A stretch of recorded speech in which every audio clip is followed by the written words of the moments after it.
Hello बच्चों, fair नहीं है, ये एफ एयर है, एयर का फोर्स। मैं एक काम करता हूं ना, छोड़ोगे नहीं कमेंट में मुझे आप। बहुत बदमाश बच्चे हैं हमारे आजकल के, क्या करें, बड़ा बच बच के निकलना पड़ता है। अभी ऑनलाइन सबके सामने नहीं मारूंगा वरना हेडलाइंस बन जाएंगी। रोहित सर ने मच्छर का खून कर दिया। इसको फील करना है तो आपको मून वॉक करनी पड़ेगी, वो भी स्लो मोशन के। बड़ा मजा आ रहा है तो ठोको ताली। हेलो प्यारे बच्चों, आज हम वर्क पावर एनर्जी में लेक्चर नंबर 2 लेकर आए हैं और इसमें हम बात करने वाले हैं वर्क एनर्जी थ्योरम की, जो इस चैप्टर का एक बहुत इंपॉर्टेंट हिस्सा है और इसके ऊपर बहुत सारे क्वेश्चंस बनते हैं। इसीलिए आज का जो हमारा लेक्चर रहेगा वो भी काफी हद तक न्यूमेरिकल बेस्ड लेक्चर रहेगा और लास्ट में हम आपको जो चैलेंजर मैंने लास्ट क्लास में दिए थे उसके बारे में भी आपको बताऊंगा। तो बड़ा देखते रहिएगा। शुरू करते हैं आज का lecture, work energy theorem. But इस बात को समझने के लिए सबसे पहले मैं बात करूंगा काइनेटिक एनर्जी की, ठीक है। क्योंकि जब मैं कह रहा हूं कि वर्क एनर्जी थ्योरम, तो वर्क एनर्जी थ्योरम में एनर्जी कौन सी ले रहा हूं मैं लेता हूं काइनेटिक एनर्जी। इसको आप वर्क काइनेटिक एनर्जी थ्योरम भी बोल सकते हैं। तो पहले मैं थोड़ा सा समय काइनेटिक एनर्जी पे बिताता हूं और आपको बताता हूं कि काइनेटिक एनर्जी क्या होती है, ठीक है। और काइनेटिक एनर्जी का मोमेंटम से एक रिलेशन निकालेंगे और उनके ऊपर कुछ क्वेश्चन हम करके देखेंगे, ठीक है। क्योंकि ये भी एक पॉपुलर वैरायटी है जो कि एग्जाम में आप लोगों को मिलती है, ठीक है। तो आइए देखते हैं काइनेटिक एनर्जी। आपको हालांकि पता ही होगा बेटा कि काइनेटिक एनर्जी क्या होता है। So kinetic energy is the energy due to motion of an object, ठीक है। तो जब भी एक ऑब्जेक्ट के पास रफ्तार होगी तो उसके पास एक काइनेटिक एनर्जी भी होगी। And the formula for kinetic energy is given by half M we square. Now what if I multiply and divide by mass, so it will become m square divide by m into we square. Now m square into we square is also mv ka square and mv is momentum, so it is p square by 2m. So now I have two formulas for kinetic energy. The first formula is this and the second formula for kinetic energy is this. लेकिन पहले फॉर्मूले से देखने पर हमें यह मालूम पड़ेगा कि काइनेटिक एनर्जी जो है ये डायरेक्टली प्रोपोर्शनल टू मास है। लेकिन दूसरे फॉर्मूले से देखने पर आपको यह मालूम पड़ेगा कि जो काइनेटिक एनर्जी है ये इनवर्सली प्रोपोर्शनल टू मास है, क्योंकि यहां पर मास नीचे आ रहा है, यहां पे मास ऊपर आ रहा है। तो बेटा दोनों फॉर्मूला के अंदर ये एक मेजर डिफरेंस आ रहा है कि पहले फॉर्मूला में mass directly kinetic directly proportional to mass आ रही है और दूसरे फॉर्मूला में kinetic energy inversely proportional to mass आ रही है। तो आप मुझे बताइए बेटा कि इनमें से कौन सा सही है, इनमें से कौन सा सही है और कौन सा गलत है। पहला सही है कि दूसरा सही है, इनमें से कौन सा सही है और कौन सा गलत है, ये आप कमेंट करके बताइए और फिर मैं आपको इसका सॉल्यूशन बताता हूं कि इनमें से कौन सा सही है और कौन सा गलत। क्या फर्स्ट सही है, क्या सेकंड सही है, या दोनों सही है, ठीक है। Comment your answers. ओके बच्चा, आप लोगों ने कमेंट कर दिया होगा तो देखते हैं।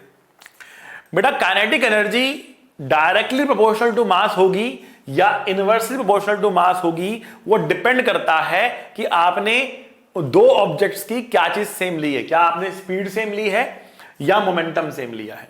अगर दो ऑब्जेक्ट्स की काइनेटिक एनर्जी आप कंपेयर करना चाहते हो और आप कह रहे हो हमने उन दो ऑब्जेक्ट का स्पीड सेम लिया है, तो kinetic energy directly proportional to mass कह सकते हो। और अगर आप कहते हो कि हमने मोमेंटम सेम लिया है, तो काइनेटिक एनर्जी कंपेयर करते वक्त आप कहोगे kinetic energy inversely proportional to mass. क्या मतलब है, मान लेते हैं कि हमारे पास एक कार है, सिंपल एग्जांपल से समझने की करते हैं कोशिश, और हमारे पास एक ट्रक है, ठीक है। एक हमारे पास ट्रक है कुछ इस तरीके से। ऑब्वियसली कौन भारी होगा बेटा, ट्रक भारी होगा, कार हल्की होगी, ठीक है। तो मान लेते हैं इनकी रफ्तार क्या है, सेम है, दोनों की रफ्तार क्या है, सेम है, ठीक है। तो अगर दोनों की रफ्तार सेम है और मैं आपसे पूछूं कि इन दोनों में से किसकी काइनेटिक एनर्जी ज्यादा है, तो आप क्या कहोगे, आप कहोगे kinetic energy of truck is greater than kinetic energy of car. Truck की काइनेटिक एनर्जी कार की काइनेटिक से ज्यादा होगी because kinetic energy is directly proportional to mass, ठीक है। जिसका मास ज्यादा उसकी काइनेटिक एनर्जी ज्यादा। लेकिन अगर यहां पर ही क्वेश्चन में आपको मैं देता, ये कार है और ये ट्रक है, ठीक है, लेकिन ये दोनों चल रहे हैं इस तरीके से कि इनका मोमेंटम सेम है, दोनों का मोमेंटम सेम है, मास अलग है लेकिन मोमेंटम सेम है, मतलब स्पीड भी अलग अलग होगी। जिसका मास ज्यादा है उसकी रफ्तार कम होगी, जिसका मास कम है उसकी रफ्तार ज्यादा होगी। लेकिन काइनेटिक एनर्जी के बारे में क्या कर सकते हैं? अगर मैंने दोनों का मोमेंटम सेम दिया तो काइनेटिक एनर्जी के बारे में हम क्या कह सकते हैं? ठीक है, तो मैंने कहा कि जब मोमेंटम सेम होता है तो kinetic energy inversely proportional to mass होती है। जब मोमेंटम सेम होता है तो kinetic energy inversely proportional to mass होती है। मतलब क्या हुआ इसका कि जो भारी है उसकी काइनेटिक एनर्जी कम होगी और जो हल्का है उसकी काइनेटिक एनर्जी ज्यादा होगी। मतलब इस बारी kinetic energy of car is greater than kinetic energy of truck. अगर मोमेंटम सेम है तो कार का काइनेटिक एनर्जी ज्यादा होगा ट्रक से। आई बात समझ में बेटा आप लोगों? सो काइनेटिक एनर्जी कब डायरेक्ट प्रोपोर्शनल होगी? जब when v is same and जब momentum is same, momentum is same. ठीक है बेटा, आई बात समझ में आपको? तो आपको एक तो फॉर्मूला हाफ mv स्क्वायर याद करना है, दूसरा formula p square by 2m भी याद करना है। ठीक है, और इनमें कई बार आपको कुछ क्वेश्चंस आ जाते हैं कि हमने रफ्तार को इतने गुना बढ़ा दिया, ये इतनी % से बढ़ा दिया, बताओ काइनेटिक एनर्जी किस हिसाब से बढ़ जाएगी, या मोमेंटम इतने % से चेंज कर दिया, काइनेटिक एनर्जी में कितना % चेंज आएगा। ठीक है, तो मैं % चेंज इन काइनेटिक एनर्जी की बात करता हूं मोमेंटम के साथ, जो कि एक फेमस क्वेश्चन है एग्जाम्स के अंदर, मेंस में आ सकता है, नीट में तो काफी ज्यादा पॉपुलर है ये। ठीक है, पहले आईपी का एग्जाम हुआ करता था तो उसमें तो बहुत ज्यादा वो पूछा जाता था। ठीक है, तो अलग अलग एग्जाम्स के अंदर ये बहुत ही पॉपुलर क्वेश्चन है। आइए देखते हैं कैसे लगाते हैं इसको। तो हमने कहा कि काइनेटिक एनर्जी क्या होता है? p स्क्वायर बाय 2m होता है।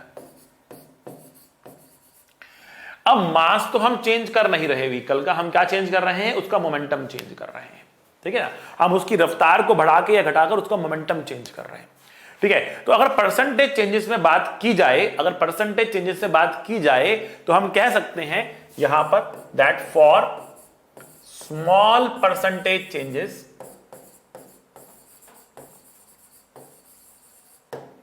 for small % changes we have one formula, and for big % changes we have another way of solving it. अब इस स्मॉल और बिग की डेफिनेशन क्या है? जब परसेंटेज चेंज 10% से कम होगा, सिंगल डिजिट में होगा, 10% से कम होगा, तब आप स्मॉल % चेंजेस की बात कर रहे होंगे, और जब परसेंटेज चेंज 10% या उससे ज्यादा होगा तो आप बिग % चेंजेस की बात कर रहे होंगे, ग्रेटर देन इक्वल टू 10%। ठीक है, एंड स्मॉल का मतलब क्या है? Less than 10%। लेस देन 10% मतलब सिंगल डिजिट में रहेगा वो, तब हम स्मॉल % चेंज वाला फॉर्मूला लगाएंगे। अब स्मॉल % वाला जो फॉर्मूला होता है वो निकलता कहां से है? It comes from the differentiation background. ठीक है ना, वो डिफरेंशिएशन से निकलता है। ठीक है, तो if I differentiate this, then I will get differentiation of kinetic energy is equals to differentiation of p square by 2m। अब मास तो कांस्टेंट था तो उसको तो डिफरेंशिएशन में जाने का मतलब बनता नहीं है। ठीक है, तो अब p स्क्वायर का डिफरेंशिएशन क्या होगा बेटा? ये होगा 2p dp divided by 2m. ठीक, now if I divide this by kinetic energy, okay, let me do it in the next step. So dke by ke, this will become 2p dp divided by 2m. ये हमारे पास dke था, divided by ke, that means p square by 2m. 2m cancels out, एक p से एक p cut जाएगा, ये आएगा 2 times of dp by p, 2 times of dp by p। So dke by ke 2 times of dp by p आ गया। ठीक है, नाउ व्हाट इज dp और dke? dp is a very small change in p, dp is a very small change in p। So change in p divided by original p into 100 is a % change in p, is a % change in p. So if I multiply by 100 on both the sides, what will I get? I will get here % change in kinetic energy is equals to 2 times % change in momentum, 2 times percentage change in momentum. So basically जो power होती है वो उतना percentage change, अगर यहाँ पे P cube होता तो 3 टाइम्स परसेंटेज चेंज होता, फुट होता तो 4 टाइम्स परसेंटेज चेंज होता, ठीक है। तो यहां पर आया percentage change in kinetic energy is 2 times percentage change in the momentum. ये हमने यहां पर लिख लिया, समझ लिया, यहां तक बात समझ में आई आप लोगों को। बट यहां पर डीपी लिखा था हमने, डीपी का मतलब क्या, small change, it's a very small change. But हम यहां पर लगाते हैं सिंगल डिजिट के अंदर, जब तक चेंजेस रहते हैं 10% छोटे चेंजेस होते हैं, हम ये फॉर्मूले को लगा लेते हैं, कोई बहुत बड़ा डेविएशन हमें नहीं मिलता है। हाँ 100% एक्यूरेट तो नहीं है, लेकिन हमें डेविएशन नहीं मिलता है, तो we choose this formula because this is simpler. अगर परसेंटेज चेंजेस बड़े होते हैं तो हमारे पास कोई और रास्ता नहीं बचता, बल्कि क्या लगाना पड़ता है हमें लगाना पड़ता है percentage change in kinetic energy is equals to final kinetic energy minus initial kinetic energy divide by initial kinetic energy into 100। ठीक है, यह फॉर्मूला हमको लगाना पड़ता है। तो आइए इनके ऊपर एक एक न्यूमेरिकल देख लेते हैं ताकि हमें समझ में आए कि हम यहां पर क्या कर रहे हैं। ठीक है, percentage change in kinetic energy will be final minus initial divide by initial into 100, the basic definition of change, percentage change. ये चेंज हुआ divide by original divide by into 100। ठीक है, आइए एक एक क्वेश्चन देखते हैं। क्वेश्चन अगर ये कहता है आपको कि if momentum is increased by 3%, find the percentage increase in kinetic energy।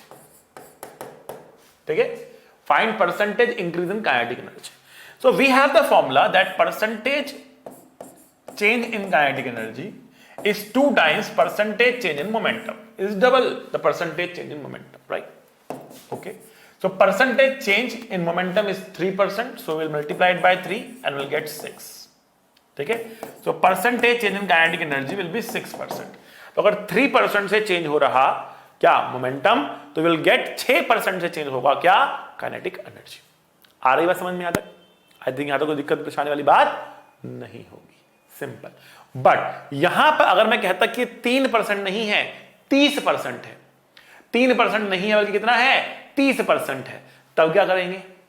अब परसेंटेज चेंज क्या हुआ 10% या उससे बड़ा हुआ तो मामला चेंज हो जाएगा। ठीक है, तो कर लेते हैं क्वेश्चन को। क्वेश्चन कह रहा है कि if percentage increase in momentum,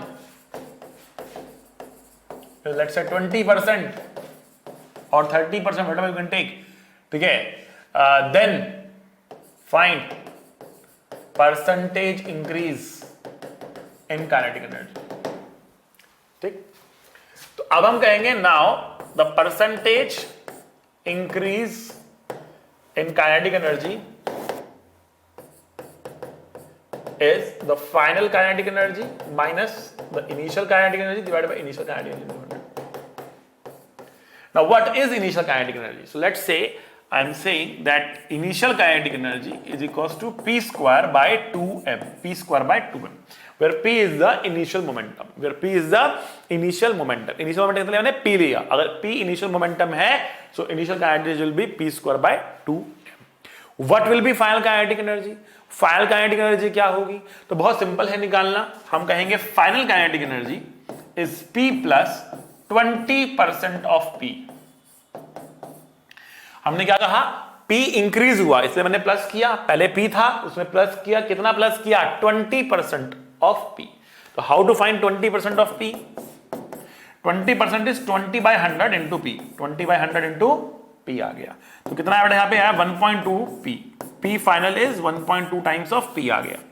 ठीक, सो इनिशियल मेरे पास था, now let us calculate the final. अब हम फाइनल कैलकुलेट करते हैं। So what is final kinetic energy? So final kinetic energy is P final का square divide by 2m। And what is P final बेटा? P final कितना है? 1.2 times P है, तो it will be like 1.2 times of P square by 2m, 1.44 P square by 2m, that is the final kinetic energy, that is the final kinetic energy। Understood बेटा? ये final है, ये initial है। ठीक, अब क्या करना है हमें? हम लिखना है बेटा percentage change in kinetic energy. कितना का बेटा? ध्यान से देखो इसको, तो ये होगा बेटा final minus initial divide by initial into 100. ठीक है, okay. So what is final? It is 1.44 p square by 2m minus initial क्या है बेटा? p square by 2m divide by p square by 2m into 100. If you look closely, p square by 2m ऊपर से common निकल cut जाएगा. क्या बचेगा बेटा हमारे पास? 1.44 माइनस 1 इंटू 100, दैट मीन्स 44% बचेगा. देखो 20% था, अगर डबल करते कितना आता? 40 आता, लेकिन अब 40 नहीं आ रहा है. कितना आ रहा है? 44 आ रहा. 44 आ रहा है. मतलब बड़े परसेंटेज चेंजेस के लिए वो डबल करने वाला तरीका नहीं लगता है. डबल करने वाला तरीका नहीं लगता है. चलिए, अभी हमें बात समझ में आई कि अगर बॉडी मूव करती है तो उसके पास क्या होती है बेटा? काइनेटिक एनर्जी होती है. ठीक है ना. और काइनेटिक एनर्जी का मोमेंटम के साथ एक रिलेशन होता है. बट अब काइनेटिक एनर्जी का वर्क डन के साथ भी एक रिलेशन होता है. काइनेटिक एनर्जी का वर्क डन के साथ भी एक रिलेशन होता है. तो क्या रिलेशन है काइनेटिक एनर्जी का वर्क डन के साथ? आइए देखते हैं. ठीक है, इसको कहते हैं बेटा वर्क एनर्जी थ्योरम. इसको कहते हैं बेटा work energy theorem. Now what is work energy theorem? क्या होती है ये वर्क एनर्जी थ्योरम? तो बेटा according to work energy theorem, work done by all the forces, work done by all the forces equals change in kinetic energy of the system. So you will consider a system.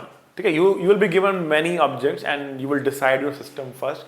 Let us say this is my system. Okay, when you choose your system, तो उस system के ऊपर बहुत सारे forces लग रहे होंगे. कुछ अंदर से भी लग रहे होंगे, कुछ बाहर से भी लग रहे होंगे. मतलब कुछ इंटरनल फोर्सेस भी होंगे, कुछ एक्सटर्नल फोर्सेस भी होंगे, कुछ कंजर्वेटिव भी होंगे, कुछ नॉन कंजर्वेटिव भी होंगे. अभी आप सर ये क्या बोल रहे हो? कंजर्वेटिव नॉन कंजर्वेटिव क्या होता है? उसको मैं अगले लेक्चर में लूंगा. यहां पे मुझे जरूरत नहीं है. Because no matter what is the name of the force, हमें उस फोर्स का वर्क डन कंसीडर करना है. ठीक है, we have to consider the work done of all the forces acting on the system. ठीक है, एक्टिंग ऑन द सिस्टम, हमें सारे फोर्सेस का वर्क डन कंसीडर करना है. ठीक है, कुछ हो रहा है स्क्रीन पे. Okay, we have to consider the work done by all the forces acting on the system. हम सारे के सारे फोर्सेस को कंसीडर करने वाले हैं. ठीक है, और उन सब का फोर्स, उन सब फोर्सेस का वर्क डन मिला के किसके बराबर होगा बेटा? उन सब फोर्सेस का वर्क डन मिला के बराबर होगा चेंज इन काइनेटिक एनर्जी के. Change in kinetic energy. ठीक है बेटा, आइए देखते हैं. तो हम कह रहे हैं work done by all the forces equals to change in kinetic energy, मतलब final kinetic energy minus initial kinetic energy. Final kinetic energy minus initial kinetic energy. आ रही बात समझे आपको? बहुत सिंपल सी बात है ये. देखिए बेटा, इसको अगर मैं एक सिंपल से तरीके से समझाऊं आपको, एक सिंपल केस लेके समझाता हूं. मान लिया हमारे पास मास m है और मैंने इस पर फोर्स F लगा दिया. इनिशियली ये रेस्ट पर था और मान लिया ये s डिस्टेंस चलता है, s डिस्टेंस चलता है. तो यहां पर आकर इसके पास एक स्पीड आ जाएगी. यहां पर आकर इसके पास एक स्पीड आ चुकी होगी. यस और नो? आ चुकी होगी ना? अच्छा जी. अच्छा, तो यहां पर ये स्पीड कितनी होगी बेटा? निकाल लेते हैं. एनर्जी कितनी होगी? निकाल लेते हैं. तो हमने कहा कि अगर इसके ऊपर फोर्स F लग रहा तो इसके पास एक एक्सेलरेशन होगी और उस एक्सेलरेशन की वैल्यू होगी कितनी?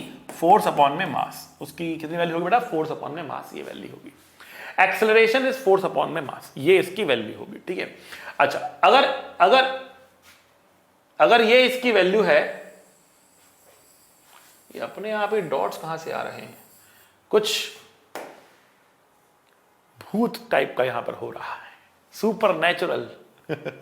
अब यहां पर एक वीडियो बना दोगे आप कि भैया रोहित सर की क्लास में भूत आया, भागो भूत आया है. चलो खैर देखते हैं, कुछ होगा अंदर से, कोई सिस्टम का माल फंक्शन हो रहा होगा. खैर आइए, डरने की बात नहीं है. ठीक है, एक्सेलरेशन इज फोर्स अपॉन में मास. अच्छा, अगर एक्सेलरेशन फोर्स अपॉन मास और मैंने फोर्स कांस्टेंट लिया था, तो I can use the equations of motion here and I will say that v square is equals to u square plus 2as होगा।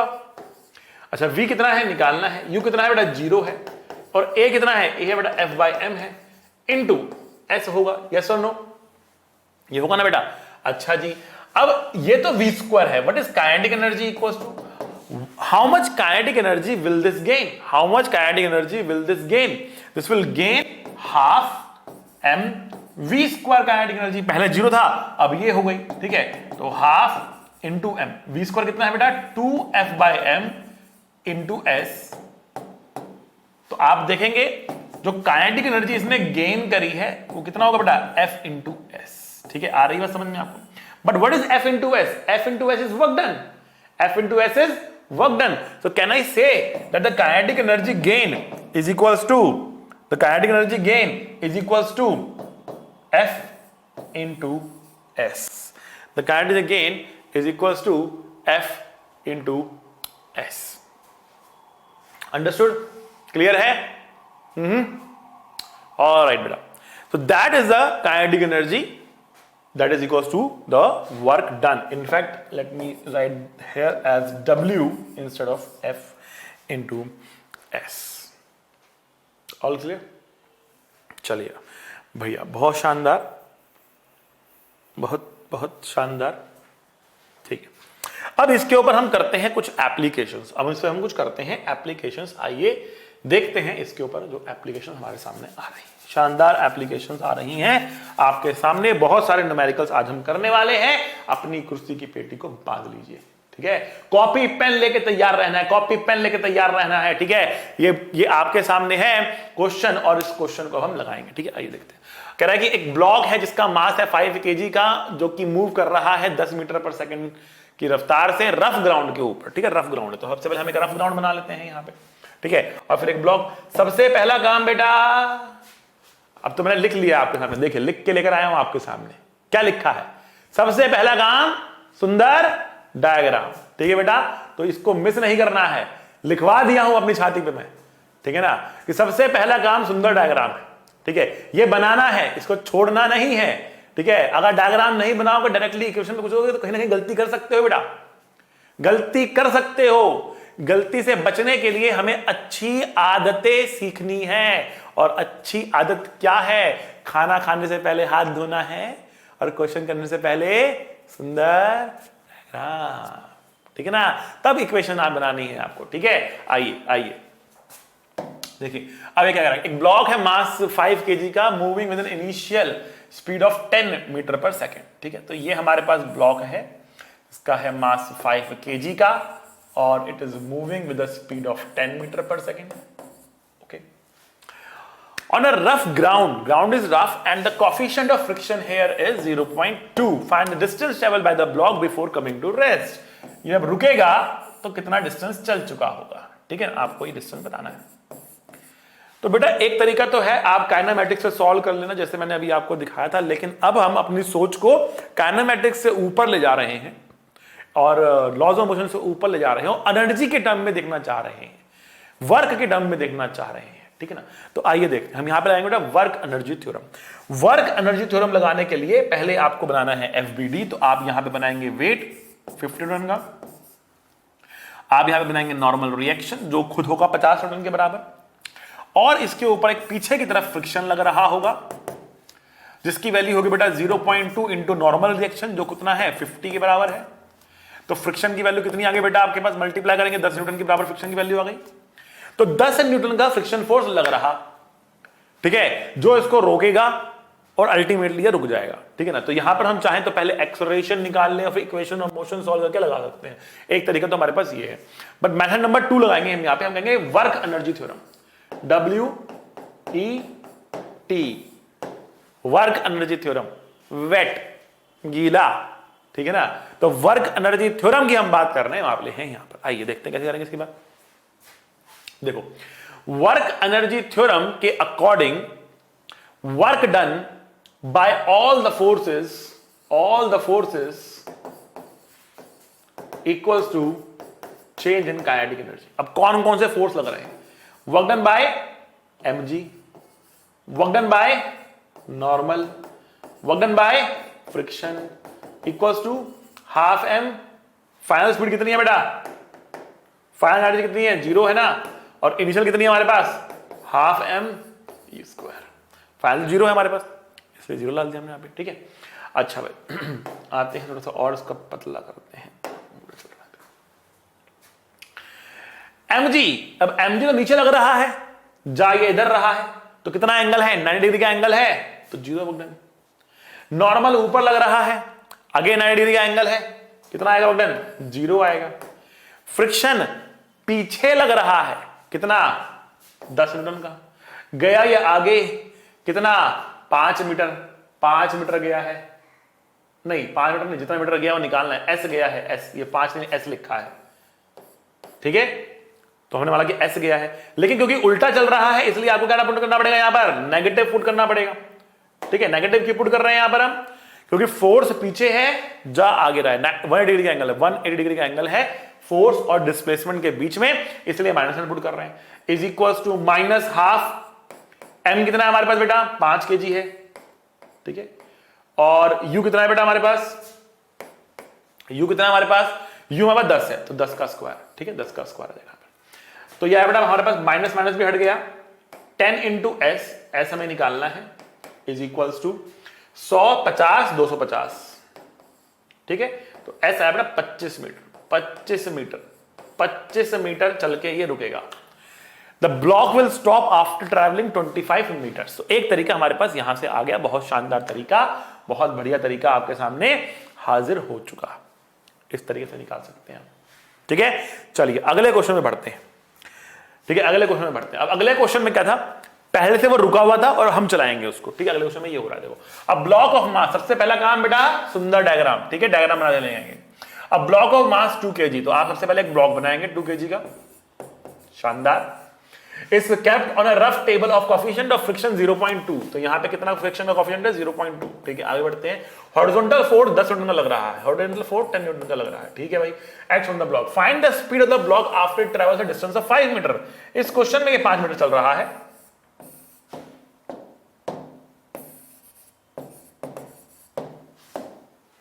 आ रही बात समझ में आपको?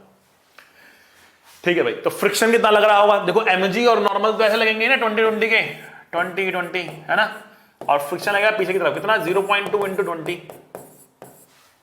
कितना होगा बेटा? 4 न्यूटन का फोर्स हो गया, फ्रिक्शन फोर्स।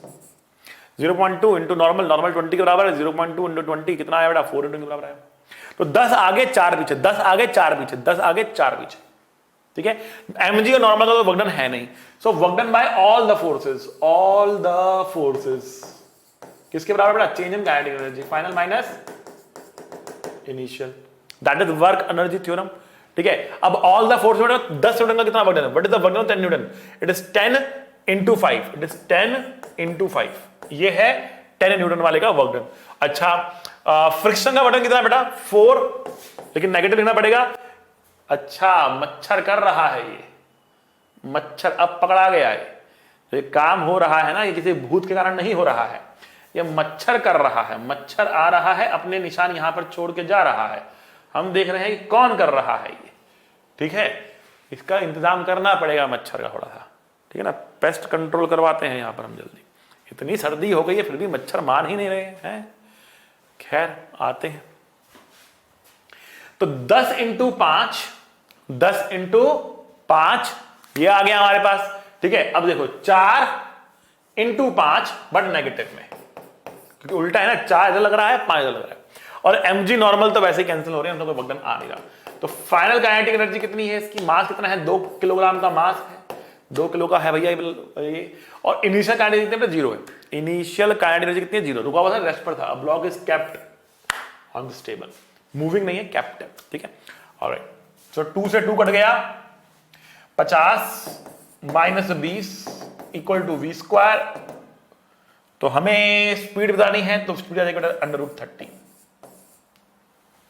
50 माइनस 20, ठीक है। तो 10 और ठीक है, बिल्कुल सही, बिल्कुल सही। हमारे पास v की वैल्यू आ गई 30 मीटर पर सेकंड के बराबर। ओके ओके ओके ओके, बढ़ते हैं अगले क्वेश्चन पे। अगला क्वेश्चन थोड़ा सा हमने और कर दिया है ट्रिकी। आइए देखते हैं, लगभग सिमिलर लगेगा लेकिन है उसमें एक छोटा सा डिफरेंस, और बहुत ही क्रिटिकल डिफरेंस है। पॉज करके बेटा एक बार खुद से सॉल्व करो और नीचे अपना आंसर लिखो कि सर मेरा आंसर ये आ रहा है।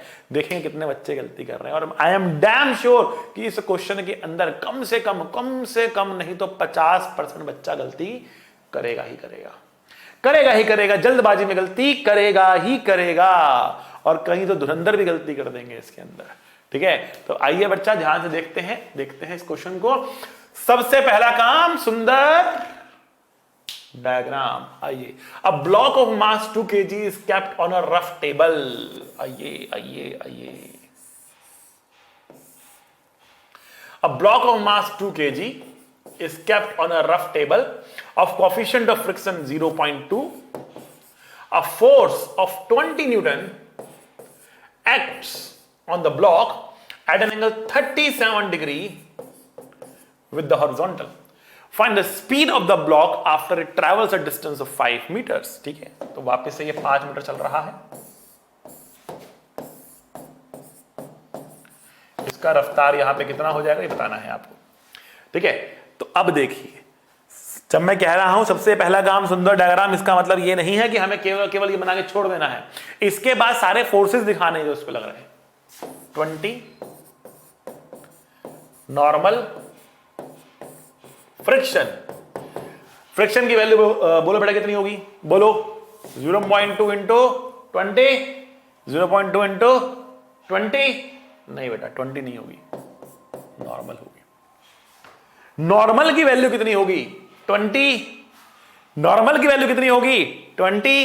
नहीं बेटा 20 नहीं होगी, तो बेटा यहां पर इस वाले 20 के दो टुकड़े होने वाले हैं। देखो इधर और इधर दो टुकड़े होंगे इसके, इधर और इधर। ठीक है, 20 cos 37। Now what is cos 37? cos 37 कितना होगा बेटा, 4/5। 20 sin 37, 3/5।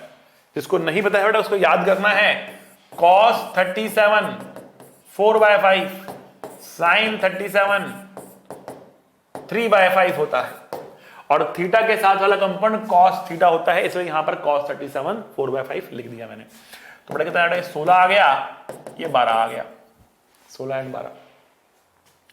तो अब देखो इसके ऊपर नॉर्मल क्या लिखेंगे हम, ऊपर वाला फोर्स नॉर्मल भी ऊपर है और 12 भी ऊपर है, और नीचे वाला फोर्स 20 है। तो नॉर्मल बेटा 8 रह जाएगा, खाली 8 न्यूटन होगा normal. Normal reaction is going to be only and only 8 newton. 8 newton के बराबर होगा नॉर्मल रिएक्शन ये। ठीक है, अच्छा भाई अगर ये 8 न्यूटन है तो फ्रिक्शन कितना हो जाएगा, फ्रिक्शन की वैल्यू होगी बेटा 0.2 into 8, that means 1.6 Newton. Friction will be 1.6 Newton. चलिए एक बार वापस से डायग्राम बना लेते हैं अपना, जो हमारे पास हॉरिजॉन्टल फोर्सेज हैं उनको दिखाते हैं। अब खाली हॉरिजॉन्टल फोर्सेज दिखाते हैं, बिकॉज हॉरिजॉन्टल डायरेक्शन में चलने वाला है ये। तो इस पर एक फोर्स लग रहा है 16 न्यूटन का, और फ्रिक्शन लग रहा है 1.6 न्यूटन के बराबर, 1.6 न्यूटन के बराबर। ये इसके ऊपर फ्रिक्शन है। बाकी तो बेटा वर्टिकल फोर्सेज हैं, कैंसिल हो रहे हैं, कोई फर्क नहीं पड़ता नहीं उनसे। और ये 5 मीटर आगे चला। तो वर्क एनर्जी थ्योरम लगा रहे हैं हम यहां पे, वेट। ठीक है ना, और हम कह रहे हैं कि work done by all the forces. तो ये 16 न्यूटन का जो फोर्स है, it is going to work 16 into 5 positive, और 1.6 का जो वर्क डन होगा वो -1.6 इंटू 5 होगा, -1.6 इंटू 5 होगा। तो 16 इंटू 5, 1.6 इंटू 5। ठीक है बेटा, इक्वल्स टू हाफ। एम कितना है इसका, 2 किलोग्राम, और v²। इनिशियल रुका हुआ था इसलिए इनिशियल स्पीड हो जाएगी 0। ठीक है, तो 16 पंजे 80 minus 8 equals to v²। v equals to √72। आप चाहें तो इसको लिख सकते हैं 36 दूनी 72 होता है, तो 6√2 मीटर पर सेकेंड। सो v की वैल्यू आ रही 6√2 मीटर पर सेकेंड के बराबर। ऐसे इस क्वेश्चन को कर सकते हैं हम सॉल्व। बेटा मजा आ रहा है तो ठोको ताली, मजा आ रहा है तो ठोको ताली। ठीक है, चलिए आगे बढ़ते हैं। बहुत सारे न्यूमेरिकल्स बेटा हमारे पास आज करने के लिए। अच्छा लग रहा है, फिर बार बार आ रहा है, अच्छा यहाँ पे। ठीक, a block of mass 2 kilogram is released from the top of an inclined plane. अब हम इंक्लाइंड प्लेन को ले आए हैं बेटा, इंक्लाइंड प्लेन को। आइए सबसे पहला काम, सुंदर डायग्राम,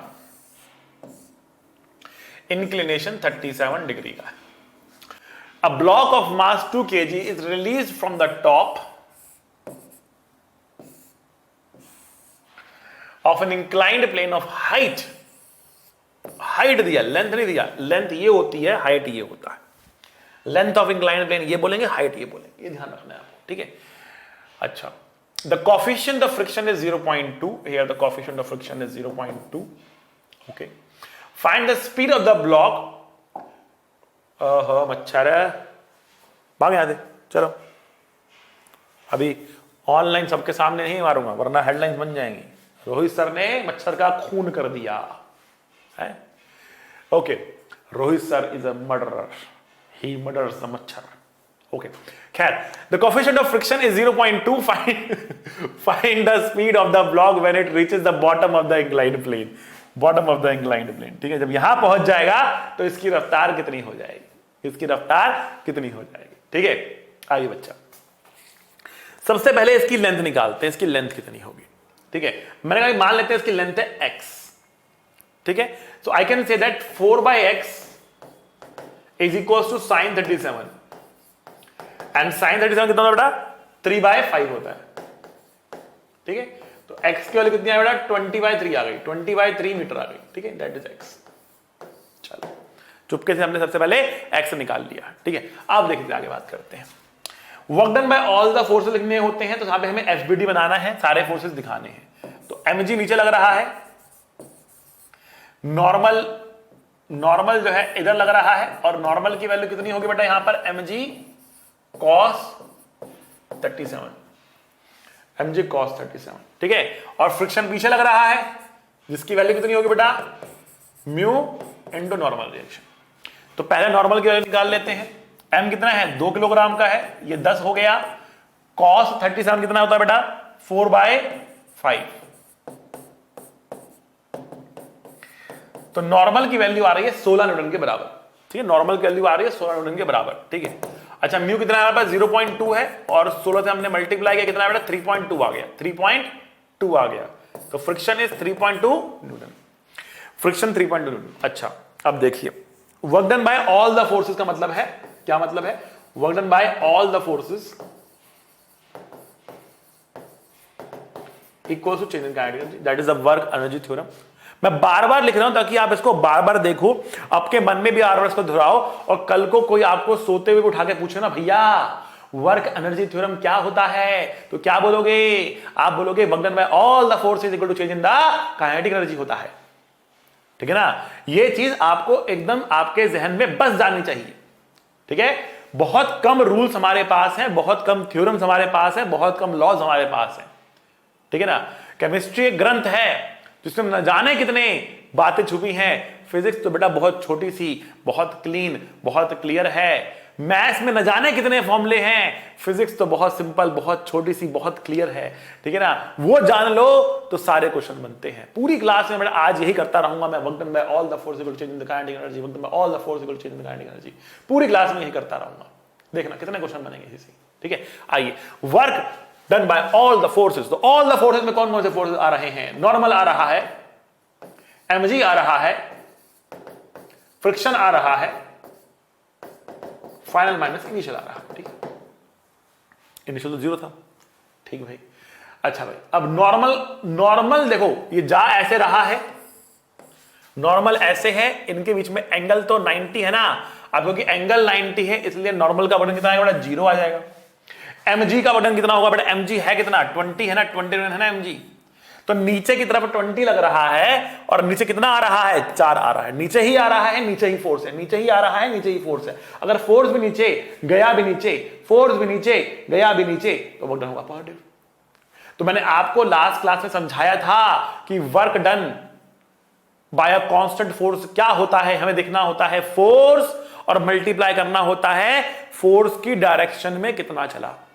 तो अब चला तो ये 20/3 है, 6 पॉइंट समथिंग, राइट।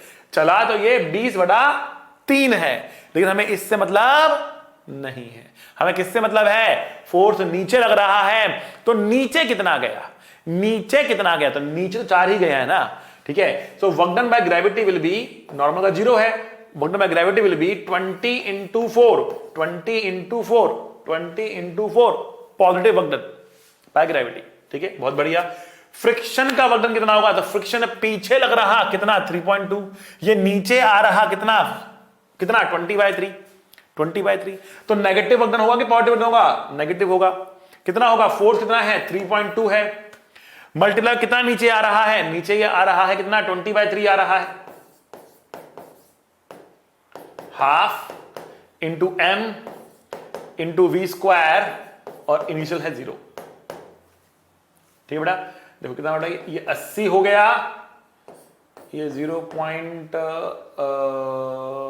32 है, 4 से कटेगा, इससे नहीं कटेगा, तो वो 64 हो गया, 64 हो गया, इक्वल्स टू वी स्क्वायर हो गया। तो बहुत शानदार ये हमारा रिजल्ट निकल रहा है, देखिए बहुत ही शानदार निकल रहा है, और वी की वैल्यू आ रही है 4 मीटर। ठीक है बेटा, 4 मीटर पर second is the V, that is the speed with which it will hit the bottom of the inclined plane. समझ गए बेटा? चलिए बढ़ते हैं आगे। अब बॉल, अगला क्वेश्चन आ गया बेटा, आप देखिए, a ball of mass 500 gram is dropped from the height 45 meter, ठीक है, मतलब एक बॉल हमारे पास है जिसको हमने 45 मीटर की हाइट से ड्रॉप कर दिया। It hits the ground at a speed of 20 meter पर सेकेंड। तो ये जमीन पर किस रफ्तार से टकरा रही है? ये जमीन पर टकरा रही है बेटा किस रफ्तार से? 20 मीटर पर सेकेंड से टकरा रही है, ठीक है। एंड उसके बाद ये आपको बताना है कि रास्ते में जो उसको एयर रेजिस्टेंस मिला उसका वर्क डन कितना होगा। एयर रेजिस्टेंस जो रास्ते में मिला उसका वर्क डन कितना होगा? You have to find the work done by the air resistance it encounters in between this journey, ठीक है ना। तो यहां पर देखिए, जब ये रास्ते में है, इस पर एक तो फोर्स ग्रेविटी का है, ये 500 ग्राम का था, मतलब आधे किलो का था, ठीक है, और ग्रेविटी लग रहा है इस पर जी के बराबर, तो 5 न्यूटन का फोर्स ग्रेविटी का इसका नीचे लग रहा, और एयर रेजिस्टेंस इस पर ऊपर लग रहा होगा। मैं इसको एफ एयर कह देता हूं बेटा, ये फेयर नहीं है, ध्यान रखना। एफ एयर है, फोर्स ऑफ एयर है, ये फेयर नहीं है, ठीक है। कहीं सर ने तो फेयर लिख दिया, फेयर फेयर क्या हो रहा है, ठीक है ना, ये फेयर नहीं है, ये एफ एयर है, एयर का फोर्स। मैं एक काम करता हूं ना, छोड़ोगे नहीं कमेंट में मुझे आप, सर ये फेयर क्या लिख दिया आपने यहां पर, टाइम स्टैंप डाल के बोलते हो सर ये फेयर क्या लिखा है यहां पर, है ओके। खैर आइए देखते हैं। तो एफ ए ऊपर है, और यहां पर जो नीचे फोर्स लग रहा है वो 5 न्यूटन का नीचे फोर्स लग रहा है, ठीक है बेटा। अच्छा जी, अच्छा जी। तो अब हम यहां पे क्या बोलेंगे? Work done by all the forces, मतलब work done by gravity plus work done by air force. अब एयर फोर्स मतलब एयर का फोर्स, एयर फोर्स का मतलब ये नहीं कि एयर फोर्स, ठीक है, equals to final kinetic energy minus initial kinetic energy, ठीक है, final kinetic energy minus initial kinetic energy आ जाएगा, ठीक है। बहुत बदमाश बच्चे हैं हमारे आजकल के, क्या करें, बड़ा बच बच के निकलना पड़ता है। खैर कितना फोर्स लग रहा है इसमें? 5 न्यूटन का, तो 5 ये है, और नीचे कितना गया? ये 45 गया, तो 5 था और 45 नीचे गया, 5 था और 45 नीचे गया, ठीक है। अब एयर की बात कर लेते हैं, फेयर बात कर लेते हैं, ठीक है। तो फोर्स लग रहा है ऊपर जा नीचे रहा है, तो नेगेटिव वर्क डन होगा। फोर्स लग रहा है ऊपर जा नीचे रहा है, कितना गया नीचे? 45 तो नीचे गया है ना, ये is equals to half M. M कितना है हमारे पास? एम हमारे पास है 0.5 इंटू वी स्क्वायर, 20 का स्क्वायर। आ रही है बात समझ में आपको? देखो दो ही फोर्स लग रहे थे इसके ऊपर, एक तो ग्रेविटी का लग रहा था और एक एयर का लग रहा था। ग्रेविटी एंड एयर, दो फोर्स लग रहे थे इसके ऊपर, ठीक है। अच्छा, दो फोर्स हमारे पास थे, तो हमने कहा कि भैया mg का फोर्स और ये एयर रेजिस्टेंस का फोर्स जितना वर्क डन करेगा ये चेंज इन काइनेटिक एनर्जी के बराबर हो जाएगा। mg का वर्क डन कितना होगा बेटा? 5 इंटू 45, क्योंकि 45 मीटर चलाइए, ठीक है। यहां पे कितना वर्क डन हुआ बेटा? fa इंटू 45, क्योंकि 45 डिस्टेंस चलाइए, लेकिन फोर्स ऊपर था इसलिए नेगेटिव लेना पड़ा मुझे, ठीक है। अच्छा जी, आते हैं यहां पर, इसको फर्दर सॉल्व करके देखते हैं क्या हमारा आंसर निकलता है। तो 5 minus fa, 5 minus F A into 45 is equals to 1/2 into 0.5 into 400। ठीक है बेटा, या तो समझ आई। 20 का स्क्वायर 400 कर दिया मैंने, ये काटेंगे 10 नीचे आएगा, 10 से कटेगा, ये हट जाएगा। ठीक है, 45 को नीचे ले जाते हैं। 5 minus F A is equal to 45 और 2 को मल्टीप्लाई करेंगे कितना है बेटा, 90 आ जाएगा ना, इंटू 40, तो ये कट गया, तो ये आया 20/9, 20/9 आ गया। ठीक है, अच्छा वैसे हमें मल्टीप्लाई करने की आवश्यकता थी नहीं, मैंने तो एफ ए निकालने की कोशिश कर दी यहां पर। रुको, हमें ये सब भी करने की आवश्यकता नहीं थी। ठीक है, हमें तो खाली वर्कडन निकालना था, हमें तो खाली वर्कडन निकालना था। मैं तो काफी इमोशंस में बह गया आगे तक। खैर, थोड़ा सिंप्लीफाई कर लेते हैं, आप लोगों के लिए भी अच्छा रहेगा, इसको सिंप्लीफाई कर लेते हैं। मतलब हमें एफ ए तो गिवन ही नहीं है ना, तो हमें जरूरत भी नहीं है इसकी। Instead of F A V can simply put work done bye F A. ठीक है, फेयर और मच्छर के अंदर में इतना बह गए, हम यही भूल गए हमें निकालना क्या था, हमें निकालना था work done by air resistance. ठीक है ना, तो work done by air resistance निकालना खाली हमको, तो हमें लिखने की जरूरत ही नहीं है। ठीक है, कितना आएगा, तो ये आएगा 400 into 0.5 divide by 2 minus 45 into 5। ठीक है बच्चा लोग, देखो इससे ये कटेगा। ठीक है, और 5 चौक 20, तो ये 200 आ गया, डिवाइड बाय 2 हो गया, माइनस 225 हो गया। ठीक है बेटा, ओके है। तो बेटा यार minus 125 joules, minus 125 joules negative work done आ रहा है, ऑब्वियसली नेगेटिव आना ही चाहिए। फोर्स ऊपर लग रहा है, जहां नीचे रहा नेगेटिव वर्क डन, तो इतना वर्क डन जो है वो एयर रेजिस्टेंस कर देगी। और ये वर्क डन कहां जा रहा होगा, काइनेटिक एनर्जी जितनी बढ़नी चाहिए थी उतनी नहीं बढ़ेगी, और कुछ अमाउंट ऑफ एनर्जी हीट में चली जाएगी। तो यहां पर हीट प्रोड्यूस हो रही होगी कितनी, 125 जूल की। कोई आपसे ये भी पूछ सकता है इस क्वेश्चन में कि फाइंड द हीट प्रोड्यूस, तो आप कहेंगे work done by the air resistance equals to the heat produce, मतलब 125 जूल की हीट हो रही है प्रोड्यूस यहां पर। ठीक है बेटा, पढ़ते हैं आगे अगले प्रश्न की तरफ। तो अब अगला क्वेश्चन ये कह रहा है कांस्टेंट हॉरिजॉन्टल फोर्स है mg का, जो कि एक बॉब के ऊपर एक्ट हो रहा है। So we have a bob, ठीक है ना, एंड इसकी कुछ लेंथ हमें लेनी पड़ेगी, तो लेट अस से the length is l, L के टर्म में हमारा आंसर आएगा, कुछ में देने का लेनी पड़ेगी। ठीक है, अच्छा, और कह रहा है हॉरिजॉन्टल फोर्स लग रहा है mg, तो एक वर्टिकल भी लग रहा है mg, दोनों लग रहे हैं फोर्स।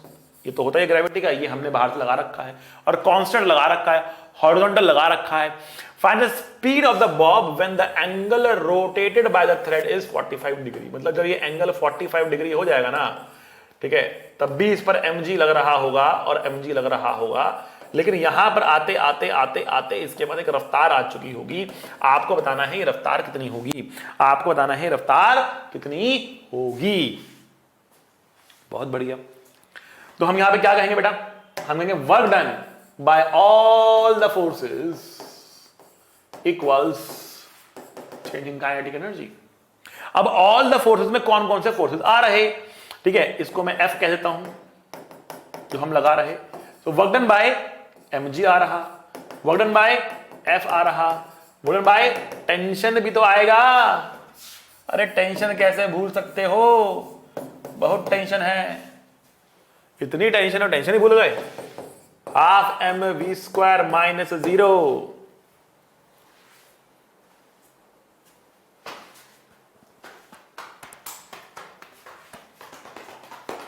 ठीक है, अब बस सॉल्व करना है। mg का वर्क डन कितना होगा, F का वर्क डन कितना होगा, और टेंशन का वर्क डन कितना होगा। तो बेटा टेंशन का तो होगा 0। क्यों 0 होगा, क्योंकि जब यहां जाएगा तो एंगल कितना बनाएगा, 90 बनाएगा, जब यहां जा रहा होगा तो एंगल 90 बना रहा होगा। टेंशन हमेशा एंगल क्या बना रहा है वेलोसिटी से, 90 डिग्री का एंगल बना रहा है।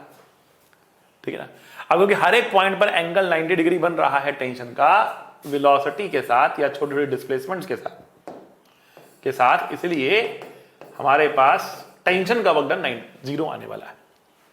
So work done by tension is going to be 0।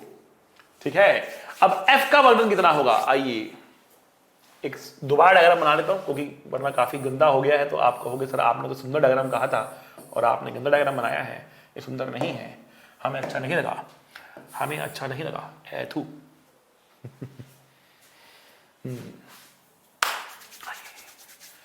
बेटा ये हमारे पास L है, ये 45 है बेटा, ये होगा L sine 45 degree, that means L by √2, ये होगा L cos 45, that means L by √2, तो बेटा ये होगा L माइनस L बाय √2।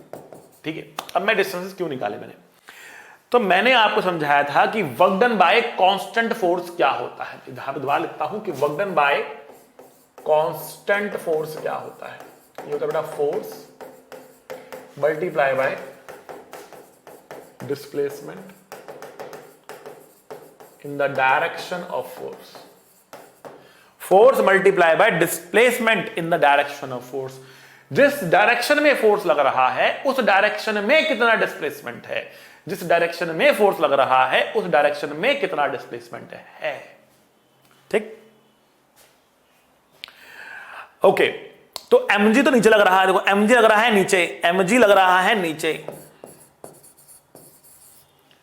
जा ये ऊपर रहा है, जा ये ऊपर रहा है, यहां से यहां पहुंच गया तो कितना ऊपर गया, ये गया L माइनस L बाय √2। अच्छा, mg नीचे गया ऊपर, नेगेटिव वर्क डन, तो लिखेंगे माइनस फोर्स कितना है mg है, और कितना ऊपर गया है बेटा, ये गया है L माइनस L बाय √2, ये बेटा आपका mg का वर्क डन है। ठीक है, F का वर्क डन कितना होगा, F का वर्क डन कितना होगा, तो F कहां लग रहा है बेटा, राइट में लग रहा है, इधर लग रहा है, तो आपको देखना इधर कितना आ गया, यहां पर था, यहां पहुंच गया तो इधर कितना गया, इधर कितना गया, तो बेटा इधर गया है L बाय √2, इधर गया है L बाय √2, तो फोर्स भी राइट में गया, भी राइट में आ गया, समझ में, फोर्स भी राइट में गया, भी राइट में आ गया, समझ में। अच्छा, ये वाला F नहीं है हमारी इक्वेशंस में, ध्यान रखना। सो mg का वर्क डन नेगेटिव क्योंकि mg नीचे लग रहा था, जा ये ऊपर रहा था। F का वर्क डन पॉजिटिव क्योंकि F लग भी राइट में रहा था, जा भी राइट में रहा है। टेंशन का वर्क डन 0 क्योंकि हर एक पॉइंट पे एंगल 90 बन रहा है। Half mv square minus 0 initial रुका हुआ था वो। ठीक, बस अब इसको सॉल्व करेंगे, आंसर निकालेंगे। F की वैल्यू भी mg के बराबर है। ठीक है, तो I will get mgl minus में plus mgl by √2 plus F के यहाँ पे मैं डाल रहा हूं mgl by √2 equals to half m v square minus gl plus 2 by √2 gl half v square, तो ये √2 बचेगा ना हमारे पास, तो √2 minus 1 gl is v square by 2, और v की वैल्यू कितना है बेटा, 2 times of √2 minus 1 gl whole under root. That is the value of v. That is the value of v. That is how you can solve. इस तरीके से बेटा आप सॉल्व कर सकते हो। थोड़ा सा लंबा भयानक सा क्वेश्चन लग रहा होगा आपको, लेकिन अब हम बड़े होते जा रहे हैं, कुछ अच्छी चीजें भी हम करेंगे, केवल मजाक नहीं। ठीक है ना, थोड़ा सा अच्छी क्वेश्चन भी हम लोग लगाएंगे, वरना हमारे यहाँ पर होने में मतलब नहीं बनता है। ठीक है, तो अच्छी चीजों से घबराना नहीं है, डरना नहीं है, उसको भी दम लगाकर हमें करना है। ठीक है, बढ़ते हैं आगे। The position of a ball of मास 200 ग्राम। मैं बहुत सारे न्यूमेरिकल्स लेकर आया हूं आपके लिए। ठीक है, पूरा क्लास न्यूमेरिकल बेस्ड क्लास है आज ही।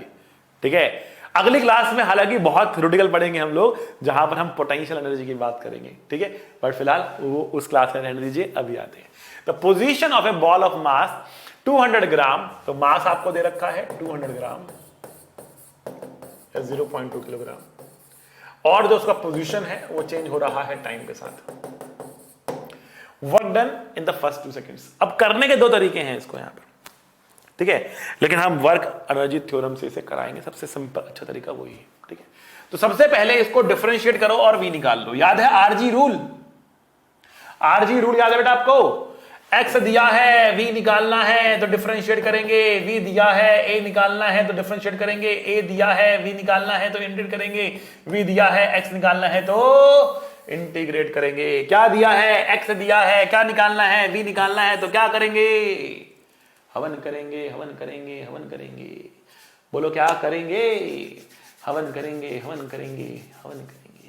हवन नहीं करेंगे बेटा, हवन नहीं करेंगे, हम करेंगे dx by dt, डिफरेंशिएट करेंगे। डिफरेंशिएट करेंगे D by D T of x, x कितना है T square minus 2t plus 3, ठीक है। तो v की वैल्यू कितनी आएगी बेटा 2t माइनस 2, ये v की वैल्यू भाई। अब देखो t बराबर 0 पर v कितना था, माइनस 2 था, कोई शक, t को 0 डाला, मुझे v की वैल्यू मिली, ठीक है ओके। फर्स्ट 2 सेकेंड मतलब अब आपको निकालना है t बराबर 2 पर v कितना था, तो 2 पुट करते हैं, तो 2 इंटू 2 माइनस 2, मैंने यहां पर 2 पुट किया, 2 इंटू 2 माइनस 2, 2 इंटू 2 माइनस 2 कितना आया बेटा अभी 4 माइनस 2 2 मीटर पर सेकेंड, यहां पर भी 2 आया, बहुत खूबसूरत। वहां माइनस 2 यहां पे plus 2, but what is the change in kinetic energy, final mass कितना 0.2, फाइनल स्पीड कितनी है बेटा 2 है, इनिशियल माइनस 2 है, बट फर्क नहीं पड़ता, 2 का स्क्वायर माइनस 2 का स्क्वायर दोनों बराबर होते हैं, कितना आएगा 0 आएगा। सो वर्क डन कितना आएगा बेटा 0 ही आएगा, इस केस में वर्क डन हो रहा है। तो ऐसे क्वेश्चन में क्या कर सकते हैं आप, पहले आप v निकालेंगे, t इक्वल टू 0 पे निकालेंगे, t बराबर 2 पे निकालेंगे, इनिशियल काइनेटिक एनर्जी निकालेंगे, फाइनल काइनेटिक एनर्जी निकालेंगे, दोनों को माइनस करेंगे, चेंज इन काइनेटिक एनर्जी निकालेंगे, और वर्क डन उस चेंज इन काइनेटिक एनर्जी के ही बराबर आपको मिल जाएगा, ठीक है। मजा आया तो बेटा ठोको ताली। बढ़ते हैं अगले प्रश्न पे।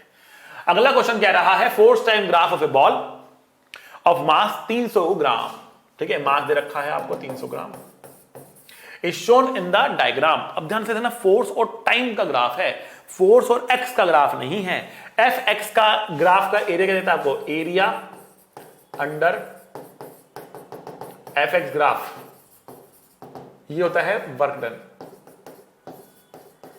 और चेंज इन काइनेटिक एनर्जी। लेकिन यहां पे x नहीं, यहां पर t है, तो फंसा रहा है आपको ये area under F T graph क्या देता है, देता है चेंज इन मोमेंटम।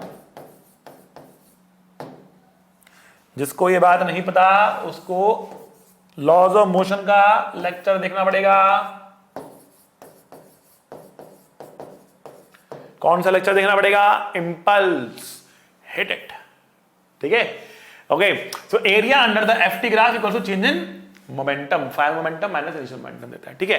तो अभी याद रखना है आपको, ये दोनों चीजें आपको याद रखनी है। अगर x होता आसान होता हमारे लिए, बट यहां पर उसने एफ टी करके मोमेंटम देके और हमको घुमाने की करी है कोशिश, लेकिन हम घूमेंगे नहीं, हम इसको भी फोड़ डालेंगे। कैसे फोड़ेंगे आइए देखते हैं। तो क्या रहा है कि सबसे पहले हम 2 सेकंड में एरिया निकालेंगे। अच्छा, एक और इसने उलझा दिया हमें बात, यहां पर 2 सेकंड में एरिया निकालना पड़ेगा कि 2 सेकंड में कितना एरिया आएगा, ठीक है। तो हम पूरे का एरिया निकाल के इस एरिया को माइनस कर सकते हैं या फिर ट्रेपीजियम का एरिया समझ सकते हैं, बट दोनों के लिए हमें ये हाइट चाहिए होगी, ठीक है। तो मैंने कहा लेट अस से this height is h, this height is h। आइए देखते हैं, अगर ये एंगल थीटा है तो बड़े वाले ट्रायंगल में tan थीटा की वैल्यू कितनी होगी बेटा 10/5 होगा, और छोटे वाले ट्रायंगल में कितना होगा h/5 माइनस 2 मतलब 3 हो, ये 3 होगा ना बेटा, ये 3 होगा, 2 में 3 करके तो 5 आएगा, ये 3 होगा। तो h/3 एंड 10/5, h/3 एंड 10/5, क्योंकि इसने क्या बोला पहले 2 सेकंड में कहा है, पहले 2 सेकंड में इसने कहा है। बड़ा अच्छा क्वेश्चन है बेटा, बहुत बहुत बढ़िया क्वेश्चन है ये, बहुत ही धुरंधर क्वेश्चन है ये, जबरदस्त झकास मजेदार क्वेश्चन है बेटा ये। काफी सारे स्टेप में गलती कर सकते हो इसमें, तो बड़े ध्यान से देखना। पहली चीज एफ एक्स नहीं है, एफ टी है, वर्क डन नहीं देगा, मोमेंटम देगा। दूसरी बात 5 सेकंड दे रखा है लेकिन पूछा 2 सेकंड के लिए है, तो आपको 2 सेकंड तक निकालना पड़ेगा एरिया। उसके लिए आपको ट्रिग्नोमेट्री लगाकर ये हाइट निकालनी पड़ेगी। हाइट कितनी है बेटा, यहाँ पे देखते हैं, h बराबर ये बेटा आएगा आपके पास 6, ये आपके पास 6 रन, h बराबर 6 रन आएगा, ठीक है। तो now this is 6, this is 6, okay. And now हमें चाहिए खाली ये वाला एरिया, खाली वाला एरिया चाहिए। This is a trapezium, so what is the area of a trapezium, क्या होता है sum half into sum of parallel sides. तो बेटा ये कितना है 10 है, और ये कितना है बेटा 6 है, 10 मतलब 10 plus 6 into distance between parallel sides कितना है बेटा, ये 2 है। 16। ये किसके बराबर है? ये बेटा change in momentum, change in momentum.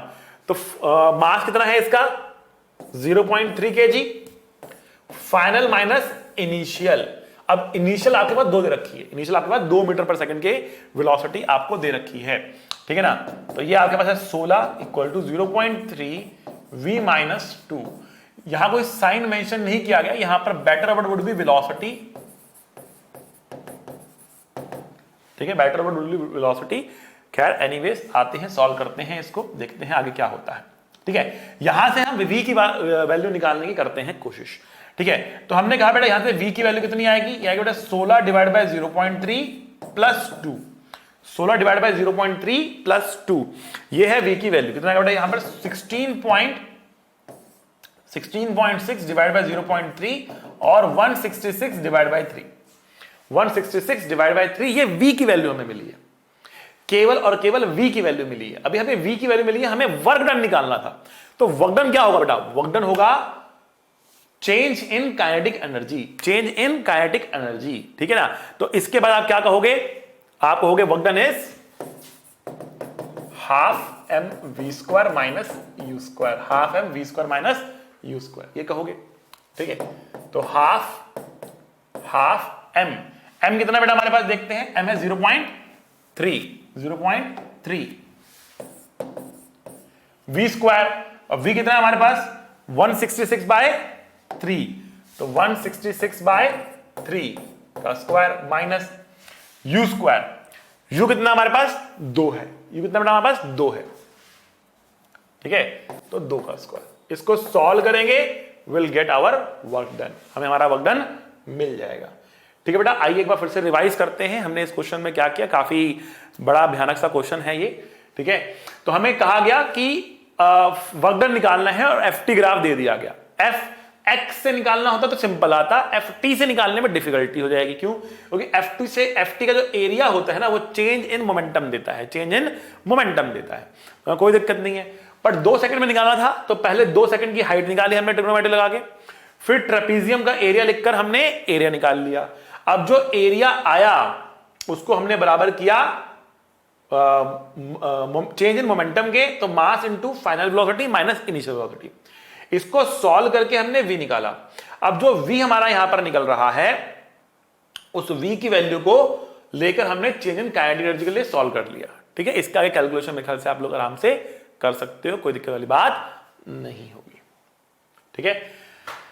चलिए चैलेंजर्स टाइम। लास्ट क्लास में आपको चैलेंजर दिया गया था, अब उसको डिस्कस करने की है बारी, ठीक है। तो लास्ट क्लास में मैंने कहा था what is the direction of friction force and the sign of work done in the moon walk, in the moon walk, ठीक है।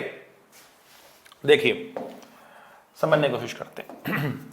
मैंने कहा था कि मून वॉक के अंदर जब 2 पैर हमारे होते हैं, एक पैर होता है फिक्स, जो पीछे वाला पैर है ये फिक्स होता है, और जो आगे वाला पैर है ना, इसको हम पीछे की तरफ घिसते हुए लेकर आते हैं, पीछे की तरफ घिसते हुए लेकर आते हैं। तो जब आप इस आगे वाले पैर को पीछे की तरफ घिसते हुए लेकर आओगे, तो इस पर फ्रिक्शन लग रहा होगा आगे, ठीक है, इस पर फ्रिक्शन लग रहा होगा आगे की तरफ, और जो ये पैर है ये पीछे जा रहा होगा। फ्रिक्शन तो आगे लगेगा लेकिन ये जा पीछे रहा होगा। तो इस वाले पैर के ऊपर जो वर्क डन होने वाला है वो नेगेटिव होगा, ठीक। यहां तक बात समझ में आ गई आपको? इसको हम पीछे लेकर आ रहे हैं, तो उसको रोकने के लिए जमीन आगे फ्रिक्शन लगा रही है, तो इस वाले पैर पर फ्रिक्शन आगे है और ये पीछे की तरफ घिसता हुआ आ रहा है, इसीलिए इस पर जो वर्क डन है वो नेगेटिव है। यहां तक बात समझ में आई आपको?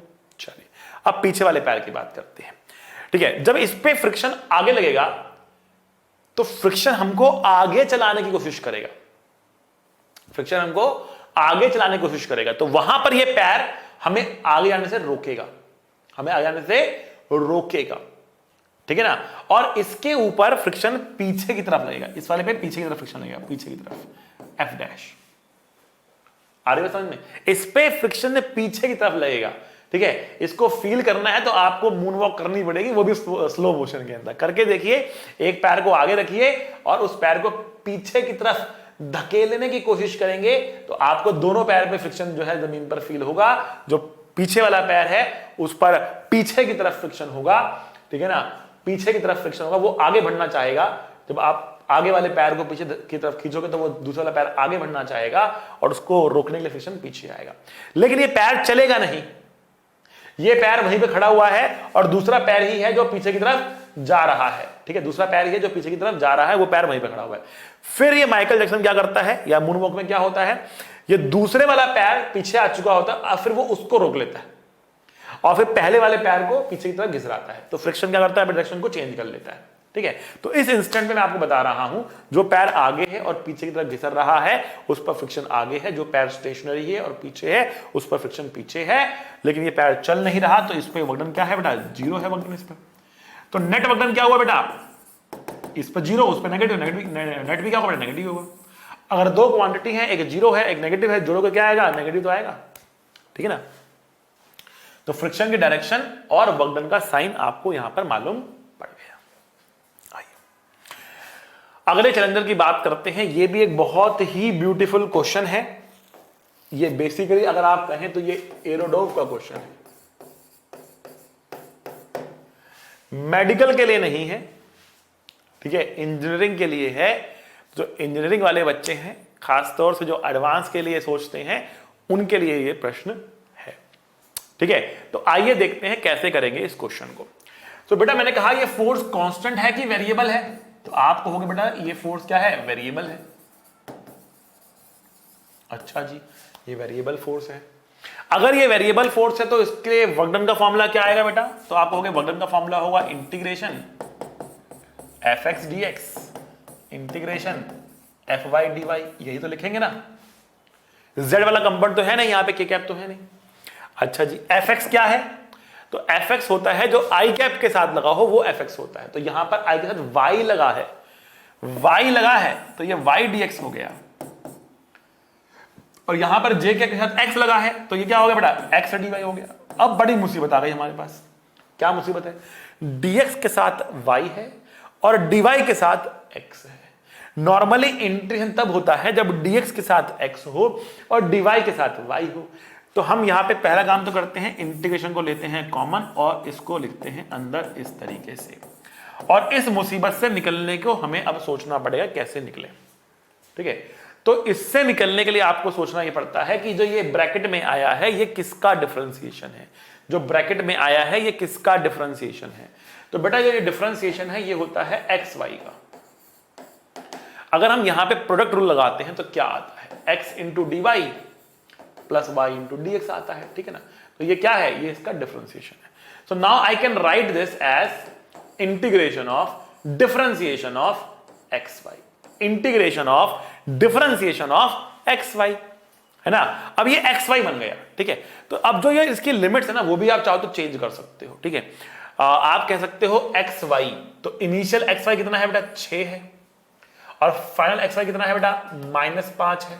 ये 6 है, ये -5 है। आ रही है समझ में आपको, ये 6 है और वो -5 है। नहीं भी करने को दिक्कत वाली बात नहीं है, आप एक साथ डालना फिर लिमिट्स को, कोई दिक्कत वाली बात नहीं है। ठीक है, दिखा देता हूं आपको तरीका क्या है इसका।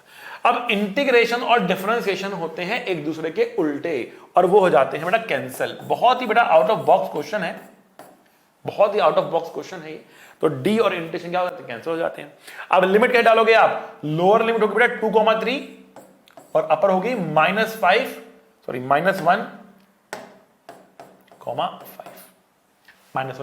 ठीक है, तो अब या तो आप यहां पे डाल लो 6 और -5 ऐसे डाल लो, या फिर दोनों को एक साथ डालना पड़ेगा लिमिट आपको। ठीक है, क्योंकि दोनों एक साथ ही आ रहे हैं यहां पर। तो मैं ये डालूंगा कितना आएगा मेरे पास, -1 इंटू 5 मतलब -5 आ जाएगा, माइनस लोअर लिमिट डालूंगा तो क्या आएगा हमारे पास, 6 आ जाएगा।